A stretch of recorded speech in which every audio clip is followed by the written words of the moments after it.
무조건 한 번에 끝내야 돼. 며느리 민서가 웃으며 말하는 소리가 들렸습니다.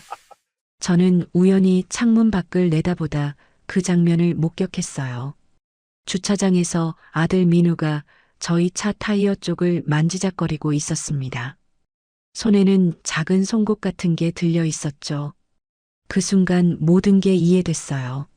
며칠 전부터 아들 부부가 유난히 자주 전화를 했던 이유, 지나치게 친절했던 이유가요. 요즘 운전 조심해요.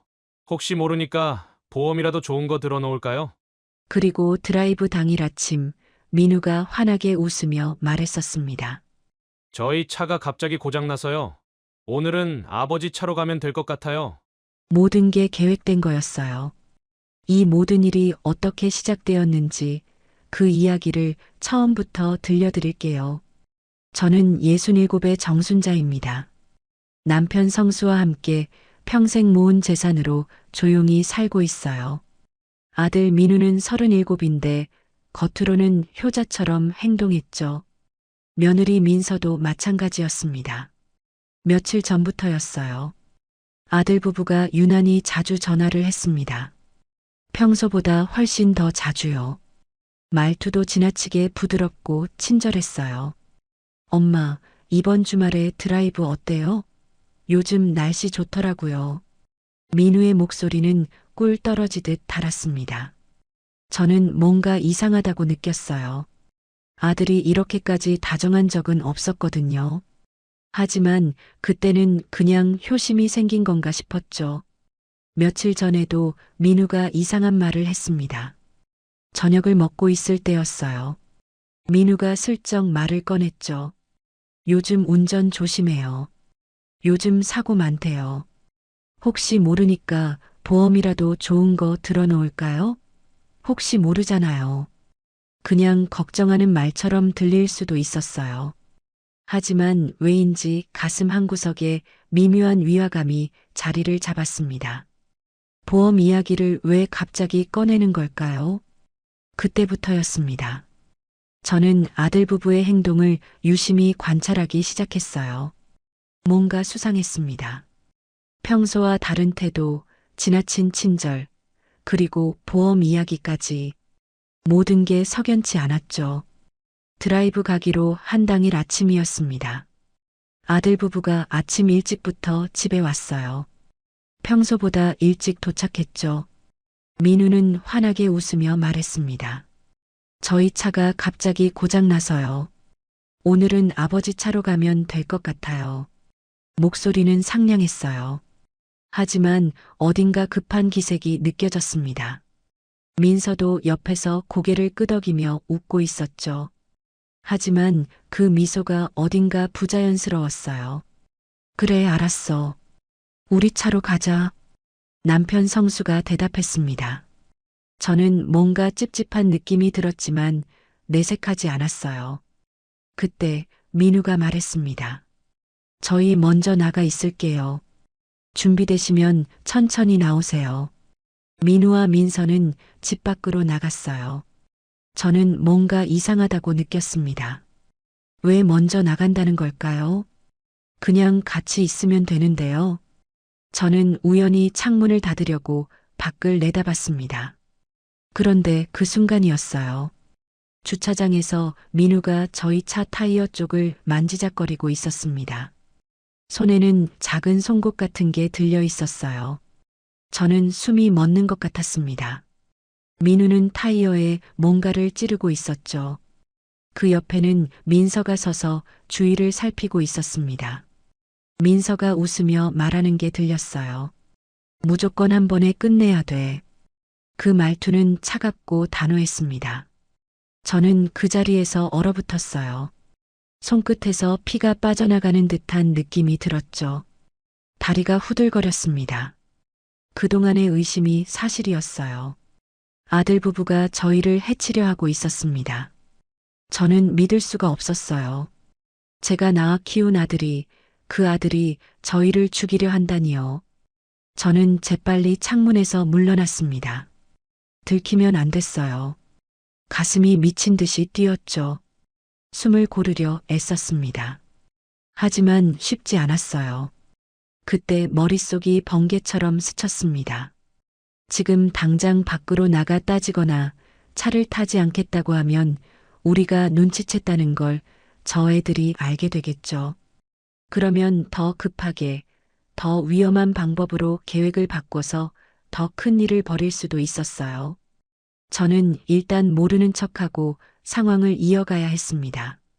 시간을 벌어야 하고 남편에게도 조용히 대비시키고 안전하게 빠져나올 방법을 찾아야 했으니까요.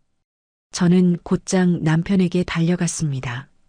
남편은 거실에서 외출 준비를 하고 있었어요. 저는 남편의 팔을 잡았죠. 여보. 제 목소리는 떨리고 있었습니다. 남편이 저를 바라봤어요. 제 표정을 보더니 놀란 듯 물었죠. 왜 그래? 무슨 일이야? 저는 작은 목소리로 말했습니다. 이따 운전할 때 혹시나 차가 이상해지면 무조건 나무나 풀 많은 데로 붙여. 절대 놀라지 말고. 남편은 눈을 크게 떴어요.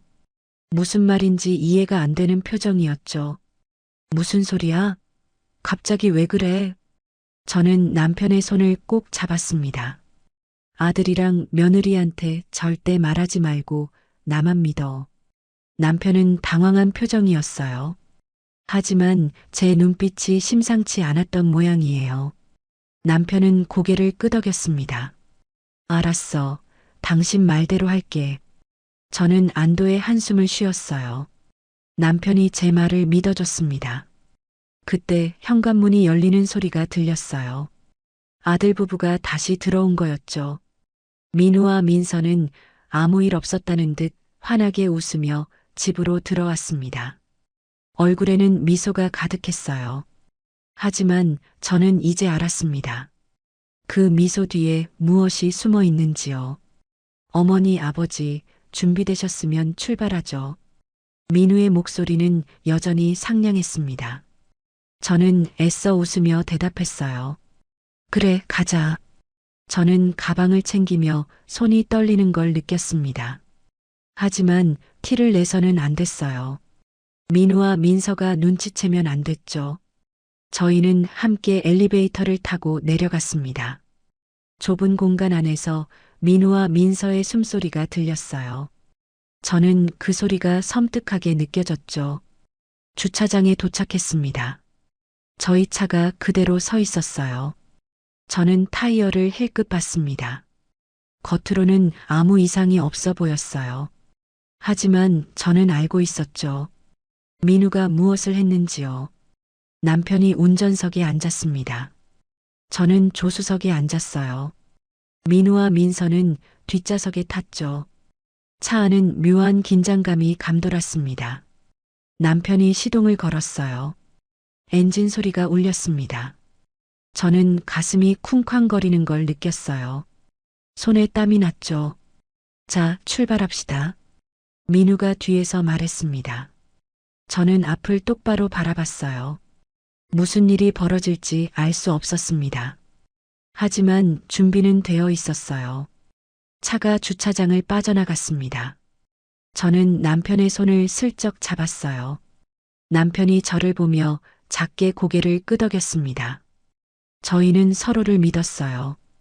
도로로 나온 차는 천천히 달리기 시작했습니다.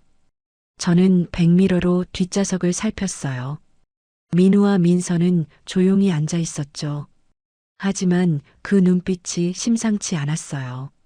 저는 남편에게 작은 목소리로 말했습니다. 여보, 천천히 가요. 절대 서두르지 마. 남편은 고개를 끄덕였어요. 차는 조용히 도로를 따라 움직였습니다. 저는 모든 감각을 곤두세웠어요. 언제 무슨 일이 벌어질지 알 수 없었죠. 출발한 지 10분쯤 지났을 때였습니다. 갑자기 민서의 핸드폰이 울렸어요. 민서가 전화를 받았죠.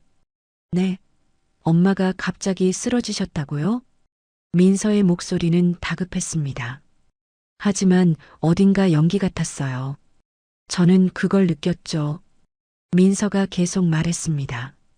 어머님, 아버님, 지금 저희 엄마가 쓰러졌다고 해서 급히 병원 가봐야 할 것 같은데 여기 앞에 내려주세요. 저는 뒤를 돌아봤습니다. 민서의 얼굴에는 걱정이 가득한 것처럼 보였어요. 하지만 저는 알고 있었습니다. 모두 거짓이라는 걸요. 민서야, 우리가 병원 데려다 줄게. 제가 말하자 민서는 과하게 손사래를 쳤어요. 아니에요. 저희끼리 택시 타고 갈게요. 어머니 아버니는 걱정하지 마시고 드라이브 다녀오세요. 이 반응이 너무 급했습니다. 어색했어요. 저는 확신했죠. 뭔가 계획이 있다는 걸요. 남편이 차를 길가에 세웠습니다. 민우와 민서가 차에서 내렸어요. 민우가 창문을 두드리며 말했죠. 조심히 다녀오세요. 운전 천천히 하시고요. 저는 고개를 끄덕였습니다. 민우와 민서는 손을 흔들며 뒤로 물러섰어요. 남편이 다시 차를 출발시켰죠. 저는 백미러를 봤습니다. 민우와 민서가 그 자리에 서 있었어요. 급하다고 했지만 택시를 잡으려는 기색은 없었습니다. 그저 저희 차를 바라보고 있을 뿐이었죠. 차가 조금 더 가자 저는 다시 백미러를 확인했어요. 그런데 놀라운 광경이 보였습니다. 검은색 SUV 한 대가 천천히 저희를 따라오고 있었어요. 저는 자세히 봤습니다. 차 안에는 민우와 민서가 타고 있었어요. 병원에 가야 한다며 내린 게 거짓말이었던 거죠. 저는 온몸에 소름이 돋았습니다. 여보, 뒤에 따라오는 차 보여. 남편이 제 말을 듣고 백미러를 봤어요. 그리고 얼굴이 굳었죠. 저거 지금 운전하고 있는 애 민우 아니야? 맞아. 얘네들이 진짜 우리를 해치려고 하는 거야. 저는 이제 확신했습니다. 아들 부부가 정말로 저희를 죽이려 한다는 걸요. 가슴이 무너져 내렸어요. 하지만 무너질 시간은 없었습니다. 살아남아야 했죠. 차는 계속 달렸습니다. 저는 뒤따라오는 검은 SUV를 계속 주시했어요. 민우와 민서가 탄 차였죠. 저희와 일정한 거리를 두고 따라오고 있었습니다. 여보, 절대 빨리 달리지 말고 천천히 가요. 저는 남편에게 말했어요. 남편은 고개를 끄덕이며 속도를 줄였죠. 저는 주변을 살폈습니다. 어디로 가야 할까요? 어디가 안전할까요? 그때였습니다. 남편이 갑자기 외쳤어요. 여보, 차가 이상해. 핸들이 이상해. 차가 갑자기 흔들리기 시작했습니다. 타이어 한쪽이 푹 꺼지는 느낌이었어요. 차가 휘청거렸죠. 저는 즉시 주변을 확인했습니다. 오른쪽에 작은 공원이 보였어요. 나무가 많고 풀밭이 있었습니다. 저는 재빨리 말했죠. 저기 나무 많은 공원 쪽으로 붙여, 오른쪽이야. 남편은 침착하게 핸들을 돌렸습니다. 차는 비틀거리며 공원 쪽으로 향했어요. 다행히 큰 도로가 아니었습니다. 차량도 많지 않았죠. 남편은 가까운 공원 가드레일 옆에 바짝 붙여서 차를 세웠어요. 충격이 있었습니다. 하지만 큰 사고는 아니었어요. 차는 가드레일에 살짝 부딪히며 멈췄죠. 저는 머리를 부딪혔습니다. 앞이 흐려지는 느낌이었어요. 옆에서 남편의 신음소리가 들렸죠. 저는 의식을 잃어가고 있었습니다. 얼마나 시간이 지났을까요? 저는 먼저 의식을 회복했습니다. 머리가 지끈거렸어요. 몸 곳곳이 아팠죠. 저는 천천히 눈을 떴습니다. 옆을 보니 남편이 눈을 감고 있었어요. 저는 깜짝 놀라 남편을 흔들었죠. 여보, 여보. 남편이 작게 신음을 냈습니다. 다행이었어요. 의식은 있었습니다. 남편이 천천히 눈을 떴죠. 아야, 여보 괜찮아? 남편이 작은 목소리로 물었어요. 저는 고개를 끄덕였습니다. 응, 괜찮아. 당신은? 나도 괜찮아. 크게 사고 안 나서 너무 다행이야. 저희는 서로를 확인했습니다. 큰 부상은 없어 보였어요. 저는 안도의 한숨을 쉬었습니다. 그때 뒤에서 차 문 닫는 소리가 들렸어요. 저는 재빨리 남편에게 작은 목소리로 말했습니다. 여보, 눈 감고 가만히 있어. 얘들이 뒤에 있어. 남편은 고개를 끄덕이고 다시 눈을 감았어요. 저도 눈을 감았습니다. 하지만 실눈을 아주 조금만 뜨고 있었죠. 발소리가 가까워졌습니다. 민우와 민서 두 사람이었어요. 저는 숨을 죽였습니다. 심장이 미친 듯이 뛰었죠. 민우의 목소리가 들렸습니다. 드디어 됐네. 민서가 대답했어요. 이렇게까지 오래 걸릴 줄은 몰랐어. 민우가 다시 말했습니다. 이제 재산만 정리하면 돼. 저는 그 말을 듣고 온몸이 얼어붙었어요. 재산을 정리한다고요. 정말 저희가 죽기를 바라고 있었던 거죠. 저는 분노가 치밀어 올랐습니다. 하지만 참아야 했어요. 지금 눈을 뜨면 안 됐습니다. 저는 계속 눈을 감고 있었죠. 민우와 민서는 차 주변을 돌며 확인하는 것 같았어요. 민서가 말했습니다. 확실해? 정말 둘 다 정리된 거야? 민우가 대답했어요. 그런 것 같아. 움직이지도 않잖아. 민서가 한숨을 쉬었습니다. 휴, 이제 끝났네. 드디어. 두 사람은 잠시 더 서 있었어요. 그러다 멀어지는 발소리가 들렸습니다. 차 문이 닫히는 소리가 났죠. 그리고 차가 출발하는 소리가 들렸습니다. 저는 조금 더 기다렸어요. 그리고는 천천히 눈을 떴습니다. 완전히 사라진 것 같았어요. 뒤를 돌아보니 검은 SUV가 멀리 사라지고 있었죠. 여보, 이제 일어나도 돼.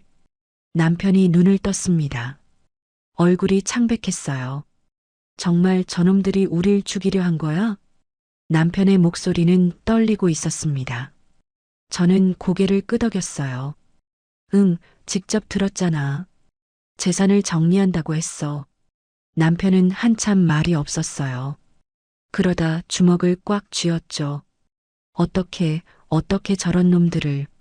저는 남편의 손을 잡았습니다. 지금은 화낼 때가 아니야. 일단 여기서 나가야 해. 저는 차 밖을 봤어요. 공원이었습니다. 사람들이 몇 명 보였죠. 저는 문을 열고 밖으로 나갔습니다. 몸이 휘청거렸어요. 남편이 저를 부축했죠. 저희는 천천히 공원 쪽으로 걸어갔습니다. 그때 한 남자가 달려왔어요. 중년 남자였습니다. 괜찮으세요? 사고 나신 거 봤어요. 저는 고개를 끄덕였습니다. 네, 괜찮아요. 도와주셔서 감사합니다. 남자는 핸드폰을 꺼냈어요. 일단 구급차 부를게요. 병원 가보셔야 해요. 저는 손을 내저었습니다. 아니에요. 저희가 직접 갈게요. 하지만 남자는 이미 전화를 걸고 있었어요. 저는 한숨을 쉬었죠. 어쩔 수 없었습니다. 얼마 지나지 않아 구급차가 도착했어요. 구급대원들이 저희를 확인했습니다. 그리고 병원으로 가야 한다고 했죠. 크게 안 다치셨다고 해도 일단 정밀 검사를 받으셔야 해요. 저는 고개를 끄덕였습니다. 병원에 가는 게 나을 것 같았어요. 몸 상태도 확인해야 했고 증거도 확보해야 했죠. 구급차에 올랐습니다. 남편도 함께 탔어요. 구급차는 사이렌을 울리며 출발했습니다. 저는 창밖을 바라봤어요. 공원이 멀어지고 있었습니다. 그곳에 저희 차가 남아 있었죠. 저는 그 차가 중요한 증거라는 걸 알고 있었습니다. 저기요, 저희 차는 어떻게 되는 거예요? 제가 구급대원에게 물었어요. 구급대원이 대답했습니다. 경찰이 와서 처리할 거예요. 걱정 마세요. 저는 고개를 끄덕였습니다. 경찰이 온다면 다행이었어요. 차를 조사하면 타이어에 손을 댄 흔적이 나올 게 분명했죠. 그리고는 눈을 감았습니다. 긴장이 풀리니 잠이 오는 것 같았죠. 정신을 차리고 보니 병원 응급실이었습니다. 형광등 불빛이 눈부셨어요. 저는 천천히 눈을 떴죠. 옆에서 남편의 목소리가 들렸습니다. 여보, 깼어? 저는 고개를 돌렸어요. 남편이 옆 침대에 누워 저를 바라보고 있었습니다. 얼굴에 멍이 들어 있었어요. 응, 당신은 괜찮아? 나야 괜찮지. 당신이 갑자기 구급차에서 기절해서 걱정됐어. 긴장이 풀려서 잠이 오는 줄 알았는데 기절했었나 봅니다. 저는 몸을 일으켰습니다. 머리가 지끈거렸어요. 온몸이 쑤셨죠. 하지만 견딜만 했습니다. 간호사가 커튼을 열고 들어왔어요. 저희 상태를 확인하더니 말했습니다. 다행히 큰 부상은 없으세요. 타박상과 가벼운 뇌진탕 정도예요. 저는 안도의 한숨을 쉬었습니다. 의사가 뒤따라 들어왔어요. 두 분 모두 일단 하루 정도 입원하셔서 경과를 봐야 할 것 같습니다. 저는 고개를 끄덕였어요. 그게 나을 것 같았습니다. 의사와 간호사가 나가고 저와 남편만 남았습니다. 병실은 조용했어요. 저는 남편을 바라봤죠. 여보, 우리 얘기 좀 해야 해. 남편이 고개를 끄덕였습니다. 저는 침대에서 내려와 남편 옆에 앉았어요. 아까 들었잖아. 민우랑 민서가 한 말. 남편의 얼굴이 굳어졌습니다. 응, 들었어. 재산을 정리한다고 했지. 저는 고개를 끄덕였어요. 맞아. 얘네들이 우리 재산을 노리고 있었던 거야. 남편은 주먹을 꽉 쥐었습니다. 어떻게 그런 생각을 할 수가 있어. 부모를 죽이려 하다니. 저는 남편의 손을 잡았어요. 진정해, 화낼 시간이 없어. 남편은 깊은 숨을 들이마셨습니다. 저는 계속 말했어요. 내가 생각해봤어. 최근에 민우랑 민서가 이상하게 행동한 것들. 남편이 저를 바라봤습니다. 저는 하나씩 떠올렸어요. 일단 요즘 보험 이야기를 자꾸 꺼냈잖아. 그리고 드라이브를 가자고 했고, 남편이 고개를 끄덕였어요. 맞아. 그리고 오늘 갑자기 차가 고장났다면서 우리 차를 쓰자고 했지. 그래, 그게 모두 계획된 거였어. 우리 차 타이어에 구멍을 내서 사고를 유발하려고 했던 거야. 남편은 한참 말이 없었습니다. 그러다 작게 말했죠. 보험금을 노렸구나. 저는 고개를 끄덕였어요. 아마 우리 명의로 큰 보험을 들어놨을 거야. 그리고 우릴 죽여서 보험금을 타려고 했겠지. 남편의 얼굴이 창백해졌습니다. 정말 끔찍한 놈들이야. 저는 남편의 손을 꼭 잡았어요. 여보, 우리 가만히 있으면 안 돼. 증거를 모아서 경찰에 신고해야 해. 남편이 저를 바라봤습니다. 어떻게? 저는 생각을 정리했어요. 머릿속으로 계획을 세웠죠. 일단 우리 차를 조사해야 해. 타이어에 손을 댄 흔적이 남아있을 거야. 남편이 고개를 끄덕였습니다. 그리고 보험 계약서를 확인해야지. 언제 누가 가입했는지, 수혜자가 누군지. 남편은 점점 고개를 끄덕이고 있었어요. 그리고 민우랑 민서의 동선도 확인해야 해. 오늘 어디서 뭘 했는지. 저는 계속 말했습니다. 블랙박스도 중요해. 우리 차 블랙박스에 뭔가 남아있을 거야. 남편이 말했어요. 그런데 경찰이 믿어줄까? 아들이 부모를 죽이려 했다는 걸. 저는 단호하게 말했습니다. 증거가 있으면 믿을 수밖에 없어. 우리가 확실한 증거를 모으면 돼. 남편은 한참 생각하더니 고개를 끄덕였어요. 알았어. 그럼 어떻게 시작할까? 저는 핸드폰을 꺼냈습니다. 다행히 핸드폰은 무사했어요. 일단 변호사한테 연락해야 해. 남편이 눈을 크게 떴습니다. 변호사? 응, 김영우 변호사. 기억하지? 20년 전에 우리가 도와줬던 사람. 남편의 얼굴이 밝아졌어요. 아, 맞다. 영우가 변호사 됐지. 저는 고개를 끄덕였습니다. 영우는 저희의 오랜 친구였어요. 과거에 사업을 같이 했던 동료였죠. 서로 의지하고 믿고 있는 관계였습니다. 내가 영호한테 연락해서 상황을 설명할게.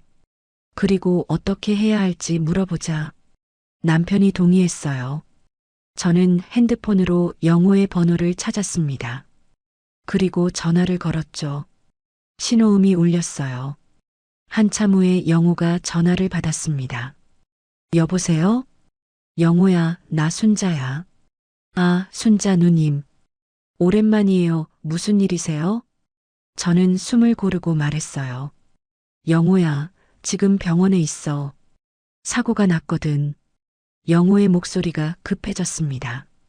네, 사고요? 어디 다치셨어요? 다친 건 괜찮아. 그런데 좀 심각한 일이 있어서 그래. 지금 만날 수 있을까? 영호는 잠시 망설이더니 대답했어요. 네, 지금 바로 갈게요. 어느 병원이세요? 저는 병원 이름과 위치를 알려줬습니다. 30분 안에 오겠다고 했어요. 전화를 끊고 저는 남편을 바라봤습니다. 영호가 곧 올 거야. 남편이 고개를 끄덕였어요.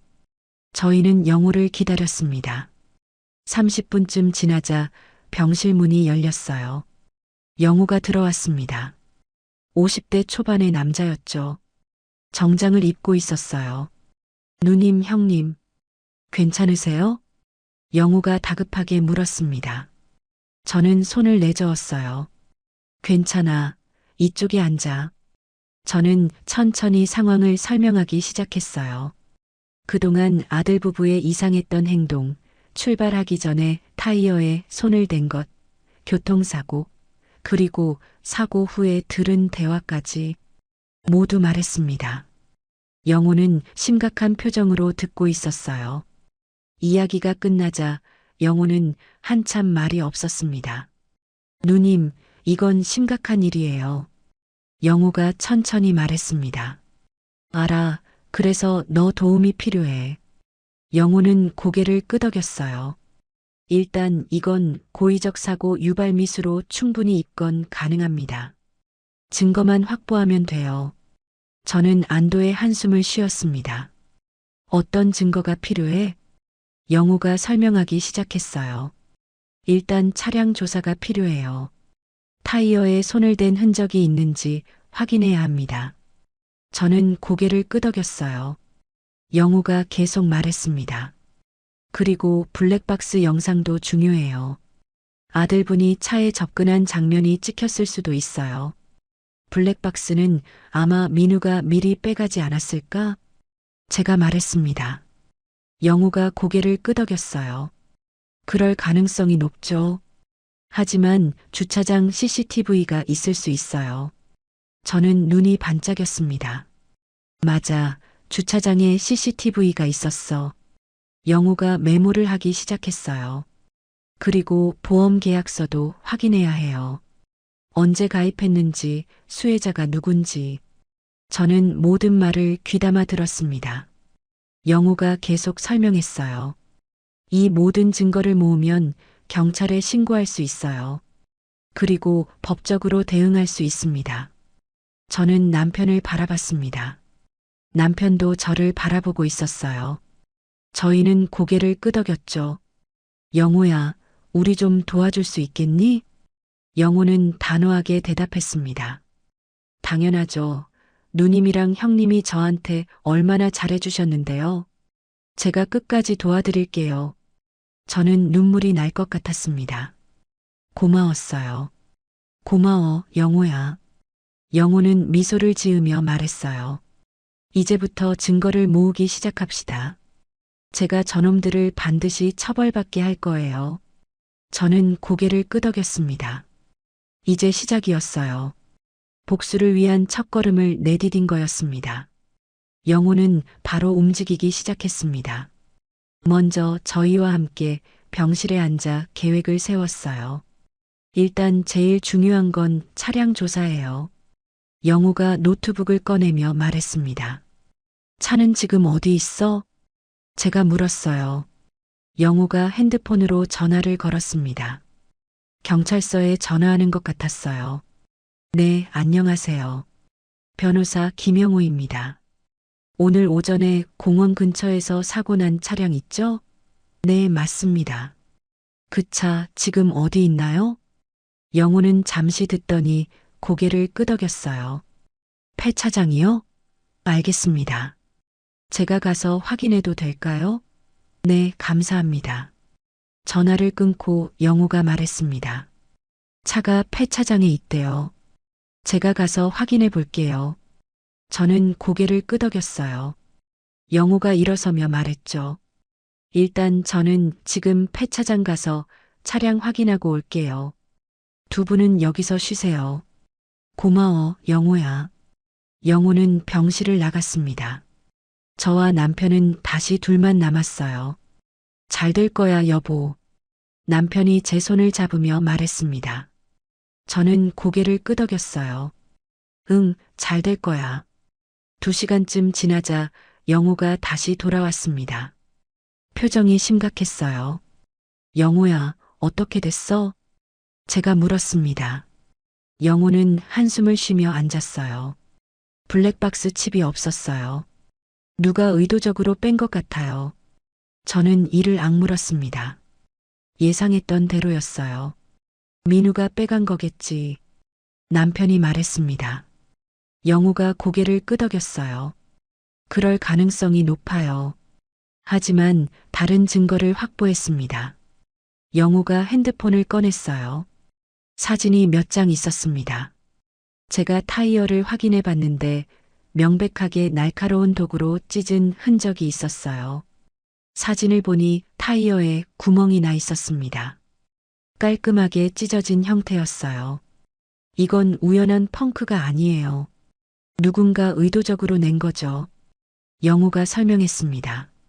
저는 고개를 끄덕였어요. 그리고 폐차장 직원한테 물어봤어요. 차가 폐차장에 오기 전에 누가 찾아왔대요. 누가? 젊은 남자였는데 차 안을 뒤지더니 뭔가 가지고 갔대요. 저는 확신했습니다. 민우가 블랙박스 칩을 가져간 거지. 영우가 고개를 끄덕였어요. 맞아요. 그래서 제가 혹시 몰라서 폐차장 CCTV를 확인했어요. 영우가 노트북을 열었습니다. 영상이 하나 재생됐어요. 화면에는 민우가 차 안을 뒤지는 모습이 보였습니다. 이걸 증거로 쓸 수 있어요. 저는 안도의 한숨을 쉬었습니다.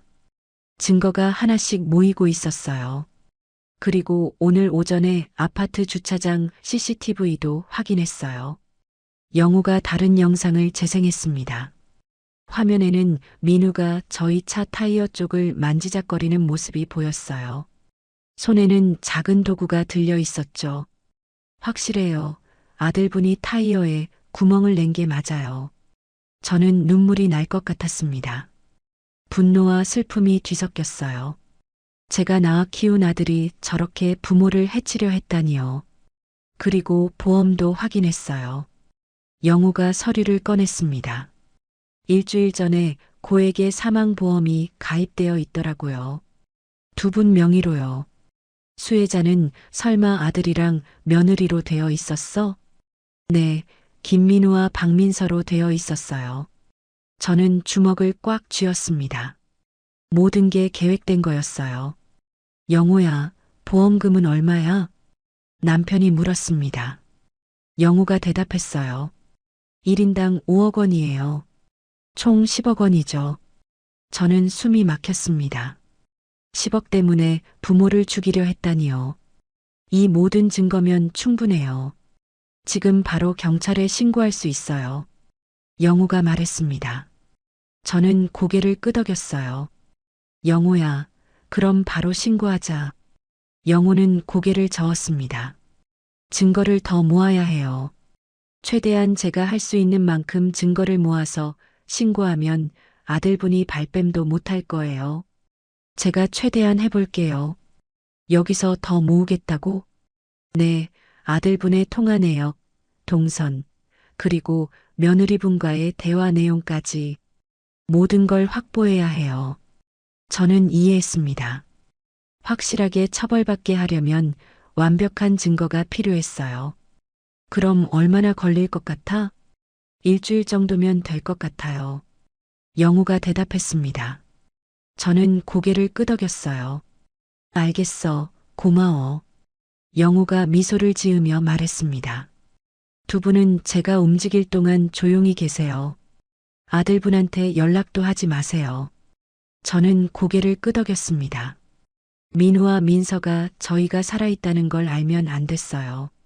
알았어. 조용히 있을게. 영우는 병실을 나갔습니다. 저와 남편은 다시 둘만 남았어요. 여보, 너무 다행이다. 남편이 말했습니다. 저는 고개를 끄덕였어요. 응, 영우가 도와주니까 잘 될 거야. 저는 창밖을 바라봤습니다. 해가 지고 있었어요. 하루가 끝나가고 있었죠. 저는 깊은 숨을 들이마셨습니다. 여보, 나는 민우랑 민서를 정말 선처 없이 법의 심판을 받게 할 거야. 남편이 저를 바라봤습니다. 응, 당연히 그래야지. 저놈들은 대가를 치러야 해. 세상이 얼마나 무서운지 보여줘야지. 저는 고개를 끄덕였어요. 저희는 서로의 손을 꼭 잡았습니다. 우리끼리 행복하게 살자. 제가 말했습니다. 남편이 미소를 지으며 대답했어요. 그래, 우리끼리 행복하자. 밤이 깊어갔습니다. 저는 침대에 누워 천장을 바라봤어요. 많은 생각이 머릿속을 스쳤습니다. 민우를 낳아 키웠던 순간들, 행복했던 기억들. 하지만 이제는 모두 끝이었어요. 저는 눈을 감았습니다. 일주일 후면 모든 게 끝날 거예요. 민우와 민서는 처벌받을 거고 저희는 평온한 삶을 되찾을 거였습니다. 일주일이 지났습니다. 그동안 영우는 쉬지 않고 증거를 모았어요. 저와 남편은 병원에서 조용히 머물렀죠. 민우나 민서에게 연락하지 않았습니다.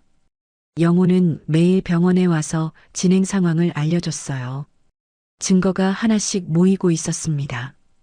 누님 현장 감식 결과가 나왔어요. 영우가 서류를 펼쳐 보이며 말했습니다. 타이어에 날카로운 도구로 찢은 흔적이 명백하대요. 전문가 소견서도 받았어요. 저는 서류를 살펴봤습니다. 타이어 사진과 함께 상세한 분석이 적혀 있었어요. 고개를 끄덕였습니다. 점점 확실해지고 있었죠. 그리고 며느리분이 전날에 형님 차 주변을 기웃거리던 CCTV도 확보했어요. 영우가 노트북을 열었습니다. 영상이 재생됐어요. 화면에는 민서가 저희 차 주변을 서성이는 모습이 보였습니다. 이것까지 합치면 완벽한 증거예요. 영우가 자신 있게 말했습니다. 저는 안도의 한숨을 쉬었어요. 이제 드디어 경찰에 신고할 수 있겠네. 네, 오늘 바로 신고할게요. 영우는 병실을 나가 경찰서로 향했습니다. 저와 남편은 병실에 남아 기다렸어요. 몇 시간 후 영우한테 전화가 왔습니다. 목소리가 밝았어요. 누님, 지금 방금 신고했어요. 경찰이 바로 수사에 착수한대요. 저는 가슴이 두근거렸습니다. 드디어 시작되는 거였어요. 그리고 증거가 충분해서 아들분과 며느리분 체포도 금방 한대요. 언제? 정확한 일정도 알아? 아마 내일 할 것 같아요. 저는 고개를 끄덕였습니다. 내일이면 모든 게 끝나는 거였어요. 그날 밤 저는 잠을 이루지 못했습니다.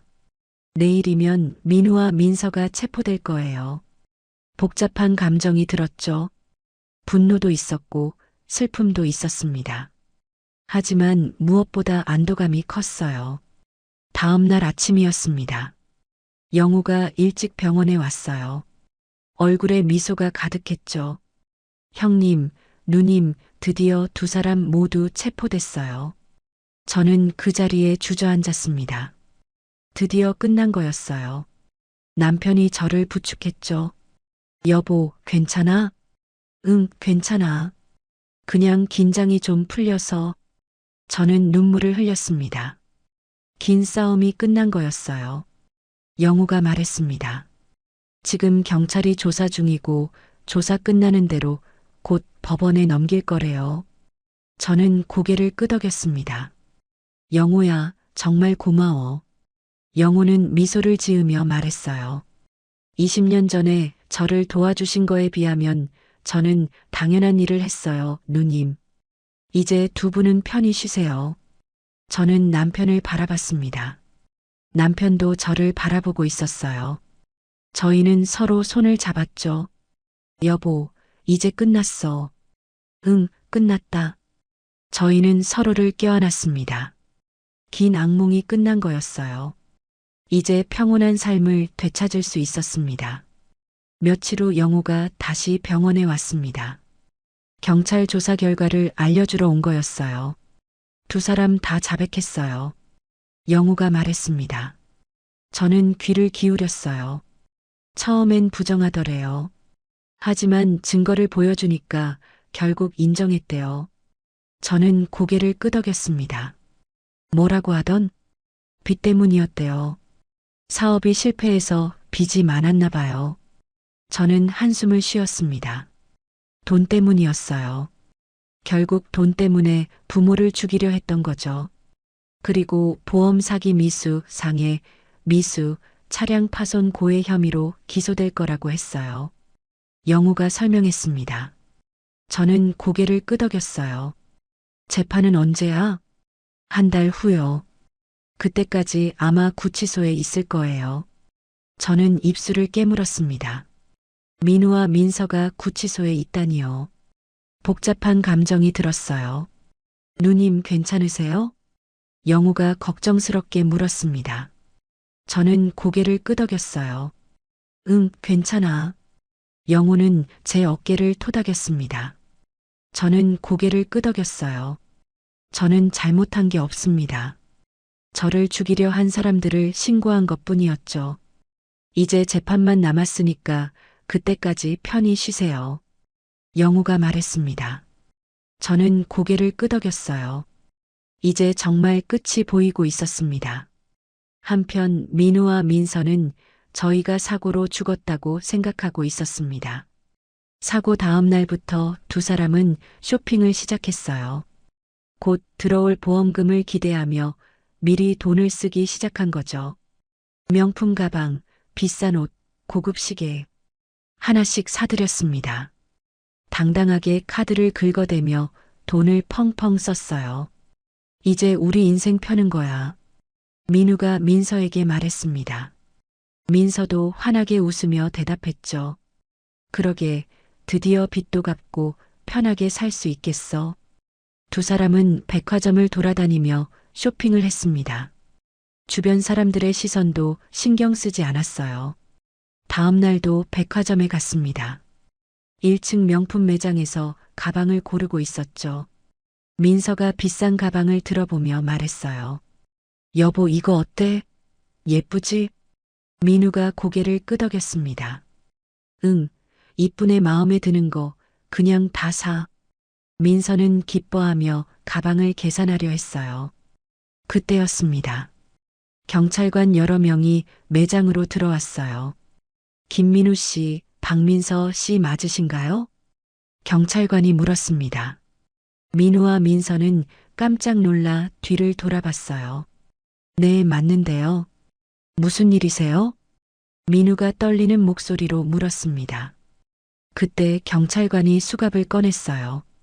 두 분은 살인 미수, 보험 사기 미수 혐의로 긴급 체포합니다. 민우와 민서의 얼굴이 창백해졌습니다. 주변 사람들이 모두 쳐다봤어요. 뭐라고요? 그게 무슨 소리예요? 민서가 펄쩍 뛰며 소리쳤습니다. 하지만 경찰은 단호했어요. 조용히 따라오시죠. 경찰관들이 민우와 민서에게 수갑을 채웠습니다. 두 사람은 저항했지만 소용없었어요. 이거 나요. 우리는 아무것도 안 했어요. 민우가 소리쳤습니다. 하지만 경찰은 두 사람을 끌고 나갔어요. 백화점 사람들이 모두 그 광경을 지켜봤죠. 경찰서로 끌려간 민우와 민서는 조사를 받았습니다. 처음에는 무조건 아니라고 부정했어요. 저희 정말 아무것도 안 했어요. 왜 아무 죄 없는 저희를 잡는 거예요? 증거 있어요? 민우가 소리쳤습니다. 경찰관이 민우 앞에 서류를 펼쳐 보였어요. 증거요? 이거 보시죠. 차량 타이어 훼손 흔적이 명백합니다. 전문가 소견서도 있어요. 민우의 얼굴이 일그러졌습니다. 경찰관이 계속 증거를 보여줬어요.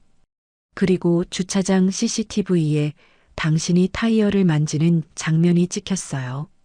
영상이 재생됐습니다. 화면에는 민우가 타이어에 구멍을 내는 모습이 또렷하게 보였어요. 이건 민우는 말을 잇지 못했습니다. 경찰관이 다른 증거를 꺼냈어요. 블랙박스는 폐차장에서 당신이 가져갔죠. 그것도 CCTV에 찍혔어요. 또 다른 영상이 재생됐습니다. 민우가 차 안을 뒤지는 모습이 보였어요. 그리고 사고 일주일 전에 부모님 명의로 고액보험을 가입했죠. 수혜자는 당신들이고요. 경찰관이 보험 계약서를 보여줬습니다. 민우는 완전히 무너졌어요. 저는 민서도 마찬가지였습니다. 증거가 나올 때마다 표정이 일그러졌어요. 사고 당일 오전에 통화 내역도 있어요. 남편분과 아내분이 여러 번 통화를 했던데 사고를 계획한 건가요? 경찰관이 통화 내역을 보여줬습니다. 민서의 얼굴이 창백해졌어요. 그리고 사고 난 근처 도로 CCTV도 확보했습니다. 그래도 발뺌하실 건가요? 두 사람은 완전히 무너졌습니다. 더 이상 부정할 수 없었어요. 이제 인정하시겠어요? 경찰관이 물었습니다. 민우는 고개를 떨구었어요. 네, 제가 했어요. 민서도 울면서 고개를 끄덕였습니다. 왜 그랬어요? 이유가 뭔가요? 경찰관이 물었습니다. 민우가 떨리는 목소리로 대답했어요. 빚 때문이었어요. 사업이 실패해서 빚이 너무 많았어요. 민서도 울먹이며 말했습니다. 사채까지 썼는데 이자가 눈덩이처럼 불어났어요. 도저히 갚을 방법이 없었어요. 경찰관은 고개를 저었습니다. 그래도 이건 중대한 범죄입니다. 민우와 민서는 고개를 숙였습니다. 더 이상 할 말이 없었어요. 조사가 끝나고 두 사람은 구치소로 이송됐습니다. 보석도 허가되지 않았어요. 증거가 명확했거든요. 영우가 저희에게 모든 과정을 설명해 줬습니다. 저는 그 이야기를 들으며 복잡한 감정을 느꼈어요. 누님, 이제 재판만 남았어요.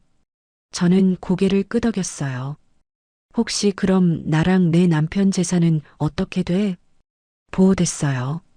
당연히 두 사람은 한 푼도 못 가져가요. 저는 안도했습니다. 평생 모은 재산을 지킬 수 있었어요. 보험금 문제도 정리됐어요. 보험사에서 계약을 무효 처리했대요. 저는 고개를 끄덕였습니다. 모든 게 제자리를 찾아가고 있었어요. 이제 재판만 잘 마무리하면 돼요. 영우가 말했습니다. 저는 남편을 바라봤어요. 남편도 저를 바라보고 있었죠. 여보, 이제 거의 다 끝났어. 저희는 서로 손을 꼭 잡았습니다. 조금만 더 견디면 됐어요.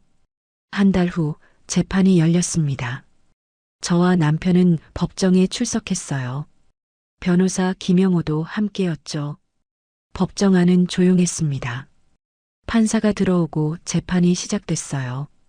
민우와 민서도 죄수복을 입고 들어왔습니다. 저는 두 사람을 바라봤어요.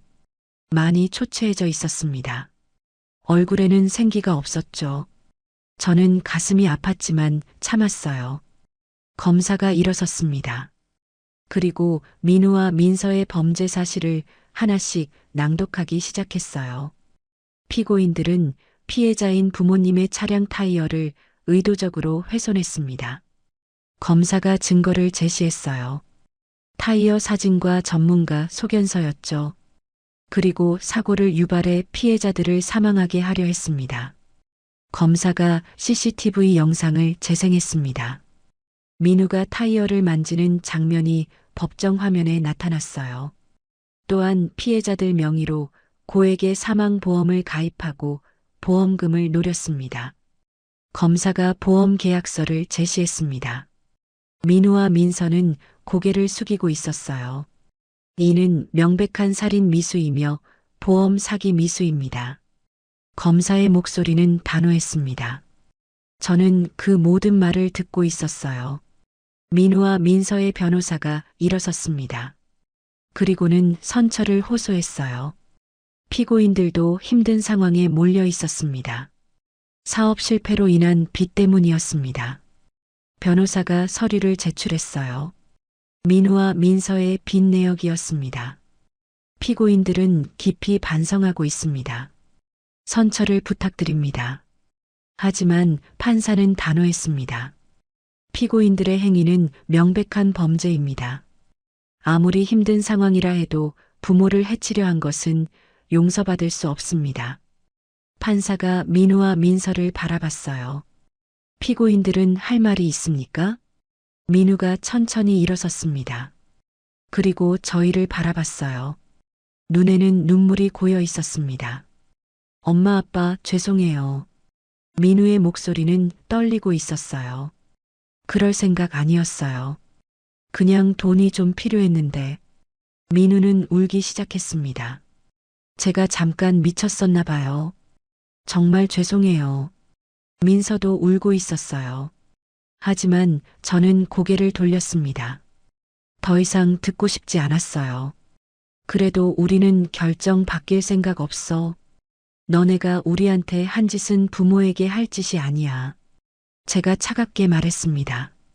민우는 고개를 떨구었어요. 판사가 판결을 내렸습니다. 피고인 김민우와 박민서는 살인 미수, 보험 사기 미수, 차량 훼손 혐의로 각각 징역 5년을 선고합니다. 법정이 술렁였습니다. 민우와 민서는 주저앉았어요. 징역 5년이었습니다. 또한 피해자들에게 위자료로 각각 5천만 원을 배상하라. 민우와 민서는 울고 있었어요. 재판이 끝났습니다. 민우와 민서는 바로 교도소로 이송될 거였어요. 저는 법정을 나섰습니다. 밖에는 햇살이 비치고 있었어요. 따뜻했습니다. 남편이 제 손을 잡았죠. 여보, 드디어 다 끝났어. 저희는 서로를 껴안았습니다. 긴 싸움이 끝난 거였어요. 멀리서 영우가 다가왔습니다. 형님, 누님, 그동안 수고하셨어요. 고마워, 영우야. 너가 아니었으면 어떻게 됐을지 몰라. 영우는 미소를 지으며 말했어요. 아니에요. 저는 당연한 일 한 거예요. 이제 두 분 행복하게 사세요. 저는 고개를 끄덕였습니다. 저희는 법원을 나섰어요. 그동안 병원에서 퇴원도 하고 몸도 많이 회복됐습니다. 이제 집으로 돌아갈 시간이었죠. 하지만 예전 집으로는 돌아가고 싶지 않았습니다. 너무 많은 기억이 있었거든요. 저희는 새로운 집을 구하기로 했어요. 조용한 동네에 작은 집을 구했습니다. 햇살이 잘 드는 곳이었어요. 저희는 그곳으로 이사했죠. 새 집은 아늑하고 평온했습니다. 저희가 새로 시작하기에 딱 좋은 곳이었어요. 이사한 지 한 달이 지났습니다. 저희는 평온한 일상을 되찾았어요. 아침에 일어나 산책을 하고 함께 밥을 먹고 저녁에는 차를 마시며 이야기를 나눴습니다. 예전처럼 화려하지는 않았어요. 하지만 평온했습니다. 그게 중요했죠. 어느 날 오후였어요. 저와 남편은 작은 정원에 앉아 있었습니다. 햇살이 따뜻하게 비치고 있었죠. 남편이 제 손을 잡으며 말했습니다. 당신 아니었으면 우린 진짜 큰일 날 뻔했어. 저는 미소를 지으며 대답했어요. 그러니까 이제부터 진짜 평온하게 우리 둘이서 행복하게 살자. 남편도 미소를 지었습니다. 저희는 서로를 바라보며 웃었어요. 여보, 후회 안 해? 남편이 물었습니다. 저는 고개를 저었어요. 응, 절대 안 해. 우리가 잘못한 게 없잖아. 남편이 고개를 끄덕였습니다. 맞아, 우리는 잘못한 게 없지. 저희는 한참을 그렇게 앉아 있었어요. 새소리가 들렸습니다. 바람이 불었죠. 평온한 오후였어요. 저는 지난 일들을 떠올렸습니다. 힘든 시간들이었어요. 하지만 이제는 다 지나간 일이었죠. 민우와 민서는 교도소에 있습니다. 5년 동안 그곳에서 지낼 거예요. 저는 그들을 용서할 생각이 없었습니다. 하지만 미워하지도 않아요. 그저 잊기로 했죠. 여보, 오늘 저녁에 뭐 먹을래? 저희는 일어나 집 안으로 들어갔습니다. 저는 부엌에서 저녁 준비를 시작했어요. 남편은 거실에서 신문을 봤죠.